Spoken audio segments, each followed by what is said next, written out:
KGF का पूरा नाम कोलार गोल्ड फील्ड्स है और फिल्म में इसके दूसरे अध्याय का नाम केजीएफ चैप्टर 2 रखा गया है।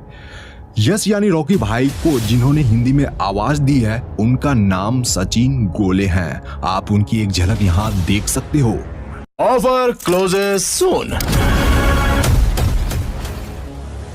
केजीएफ चैप्टर 2 के डायरेक्टर प्रशांत नील सर ने कोलार गोल्ड फील्ड्स में सोने की खानों को दिखाने के लिए हाईटेक टेक्नोलॉजी के साथ साथ वीएफएक्स यूज किए थे। लीड कास्ट के अलावा इस फिल्म में 800 से ज्यादा जूनियर आर्टिस्ट को लिया गया जिन्हें आप यहां देख रहे हो। बाकी इतने आर्टिस्ट को बाहुबली और बाहुबली 2 में भी हायर नहीं किया गया था। केवल यही नहीं, ज्यादातर फिल्म मेकर्स ऑब्जेक्ट मॉडलिंग और कॉपी पेस्ट से ही लोगों की भीड़ को मूवी में दिखाते हैं। एरी एलेक्सा SXT जैसी हाई डेफिनेशन कैमरे को सिनेमेटोग्राफर भुवन गोंडा ने कंधे पर रखकर सारे एक्शन सीन शूट किए थे ताकि शॉट परफेक्टली लिया जा सके। इतना ही नहीं, इस एक कैमरे का वजन ही 40 किलोग्राम है। वैसे इस फिल्म में 150 से ज्यादा कैमरे यूज हुए हैं जिन्हें डिफरेंट एंगल दिखाने के लिए इस्तेमाल किया गया था। मैं आपको बता दूं कि भुवन गोंडा सर डायरेक्टर साहब के पसंदीदा सिनेमेटोग्राफर हैं। उन्होंने केजीएफ चैप्टर 1 को बनाया था। इसके अलावा प्रभास के साथ उनकी अगली फिल्म सालार में भी भुवन गोंडा ही सिनेमेटोग्राफर हैं। फिल्म के कॉस्ट्यूम डिजाइनर नवीन सेट्टी है। इनके अलावा योगी जी राज भी थे। आप उन्हें और उनकी टीम को कलाकारों को कॉस्ट्यूम पहनाते हुए देख रहे हो। यहाँ उनके द्वारा अधीरा यानी संजय दत्त को तैयार किया जा रहा है। मैं आपको बता दूं कि उनके सूट का वजन यानी अधीरा के सूट का वजन ही 25 किलोग्राम था, जिसमें लेदर, कॉटन, जूट इत्यादि यूज किए गए हैं उस कपड़े को बनाने में। श्रीनिधि शेट्टी और यश का कॉस्ट्यूम डिजाइन सानिया सरधारिया ने किया है। उन्होंने लीड कास्ट को मॉडर्न और रेट्रो लुक बखूबी और पूरे परफेक्शन के साथ दिया था, तभी तो इस फिल्म के लुक से लेकर स्टाइल तक फेमस हो गए हैं। वैसे तो फिल्मों में कार चेजिंग सीक्वेंस को वीएफएक्स स्टूडियो में ही शूट करके दिखाया जाता है, बट इस फिल्म में ओरिजिनलिटी का पूरा ध्यान रखा गया था। यहाँ पर आप जिस कार को देख रहे हो जिसमें कि रॉकी रीना को बचाने जाता है, दरअसल यह फोर्ड मुस्तांग 1969 है जो कि काफी महंगी कार है। मुख्यतः केजीएफ चैप्टर 2 फिल्म की शूटिंग कोलार गोल्ड फील्ड्स के अलावा बेंगलुरु, हैदराबाद और मैसूर में शूट किया गया है, जिसके बारे में आप आगे जानोगे। वैसे तो मूवी में कोलार गोल्ड फील्ड्स के कुछ ही डिस्टेंस पर रॉकी का रॉयल प्लेस था, बट असल में उनके घर को दिखाया जो गया है वह लोकेशन हैदराबाद के ताज फलकनुमा पैलेस का है।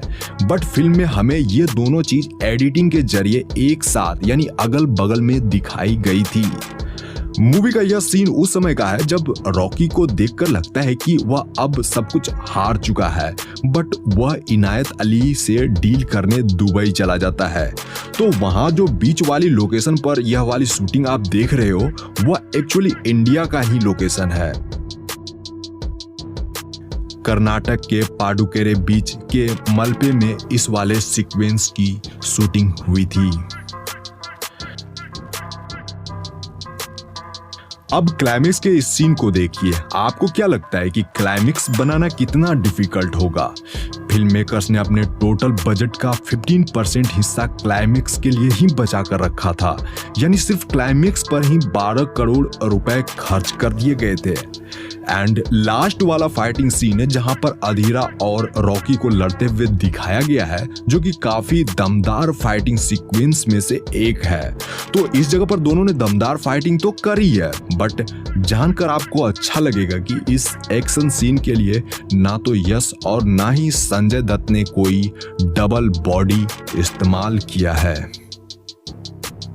यानी कि यहाँ कोई भी डबल बॉडी नहीं है।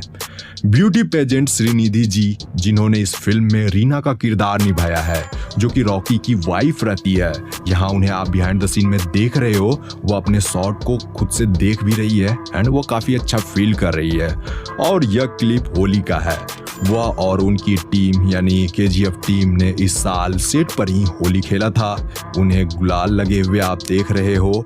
एंड मैं आपको बता दूं कि श्रीनिधि जी इस फिल्म के लिए यानी केजीएफ फिल्म के लिए बड़ी बड़ी 7 फिल्मों का ऑफर अब तक ठुकरा चुकी है ताकि वह रॉकी के साथ स्क्रीन शेयर कर सके।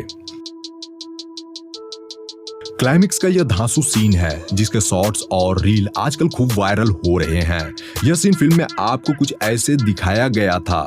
यहाँ पर रॉकी खतरनाक लुक में मिनिस्टर को मारने पहुंचता है।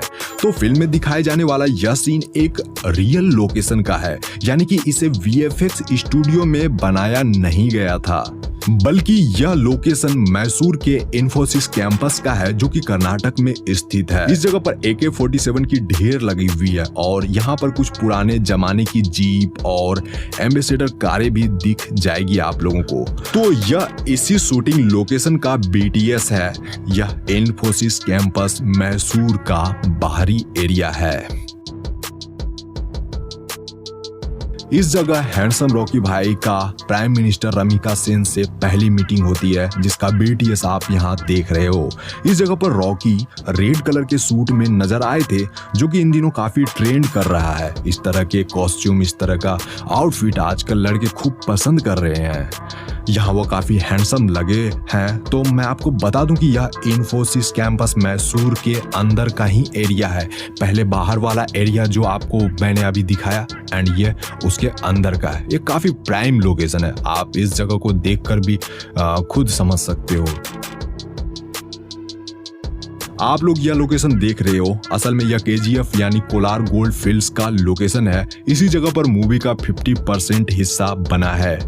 यह कर्नाटक के कोलार में ऐसी एक असली जगह है। यहाँ पर सच में सोने की बहुत सारे खदानें थी कभी। तो KGF चैप्टर 1 और KGF चैप्टर 2 की पूरी स्टोरी कोलार गोल्ड फील्ड्स में बनी सोने की खदानों पर आधारित है। यह लोकेशन बेंगलुरु से लगभग 100 किलोमीटर की दूरी पर स्थित है एंड KGF चैप्टर 2 का भी सेट यही है। वैसे तो KGF की स्टोरी काल्पनिक है, लेकिन कहीं ना कहीं इसे आप लोग रियल कोलार गोल्ड फील्ड से रिलेट कर पाओगे। साल 1981 की प्राइम मिनिस्टर रमिका सेन यश को इंडिया का सबसे खतरनाक क्रिमिनल बताकर उनके खिलाफ डेथ वारंट सिग्नेचर करती है। लेकिन उससे पहले यश गरुड़ा को मारकर कोलार गोल्ड फील्ड के ऊपर अपना साम्राज्य खड़ा कर लेता है और फिर कोलार गोल्ड फील्ड से निकलने वाले सोने को अपनी मन मर्जी कीमत पर वह बेचता है। रियलिटी से भी आप लोगों को रूबरू करवाऊं तो 1979, 1980 और 1981 में गोल्ड की रेट बहुत तेजी से बढ़ी थी। 1902 में कोलार नामक इस जगह पर गोल्ड माइनिंग शुरू हुई थी। माइनिंग के लिए बड़े बड़े इक्विपमेंट्स लगाए गए थे।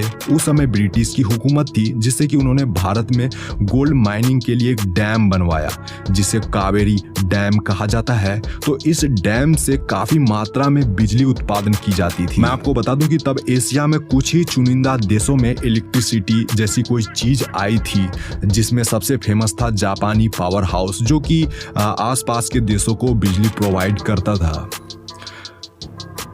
कावेरी डैम से इतनी ज्यादा इलेक्ट्रिसिटी प्रोड्यूस होने लगी कि आसपास के शहरों को भी इसका फायदा मिलने लगा था। यही वह बड़ी वजह है जिससे कि बेंगलुरु देश का सबसे पहला बिजली संपन्न शहर बन गया था, जो कि फैक्ट भी है। तो जैसा कि मैंने कहा कि यह लोकेशन रियल है। KGF चैप्टर 2 के डायरेक्टर प्रशांत नील सर चाहते तो ये पूरी फिल्म VFX स्टूडियो में भी बना सकते थे, लेकिन यहाँ जो सेट तैयार किए गए थे उनके पीछे काफी मेहनत लगी है। एंड मैं आपको बता दूं कि KGF मूवी के कोलार गोल्ड फील्ड के इस सेट को बनाने में 9 महीने लगे थे और 250 लोग प्रतिदिन काम करते थे। देखिए, गोल्ड माइनिंग के लिए साइनाइड का यूज किया जाता था पहले। यहाँ जो आप इस जगह पर इतने बड़े विशालकाय गड्ढे देख रहे हो, यह फिल्म मेकर्स द्वारा नहीं करा गया, बल्कि ये माइनिंग करने से ही इतना बड़ा गड्ढा बना है। अब सोचो कितनी ज्यादा साइनाइड यहाँ यूज किए गए होंगे।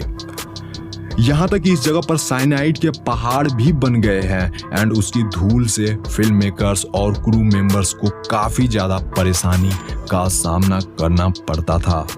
तो आप लोगों ने यहाँ जाना कि KGF चैप्टर 2 को बनाने में कितना हार्ड वर्क लगा है। KGF चैप्टर 2 मूवी को बनाने में लगे हार्ड वर्क के बारे में आप लोगों ने तो जान ही लिया। ज्यादा से ज्यादा आप लोग शेयर करो ताकि और भी लोगों को पता चल सके कि ये फिल्म कितनी मुश्किलों से बनी है। Thanks for watching. मिलते हैं एक शानदार वीडियो में। अपना ख्याल रखिए। Take care. Bye bye.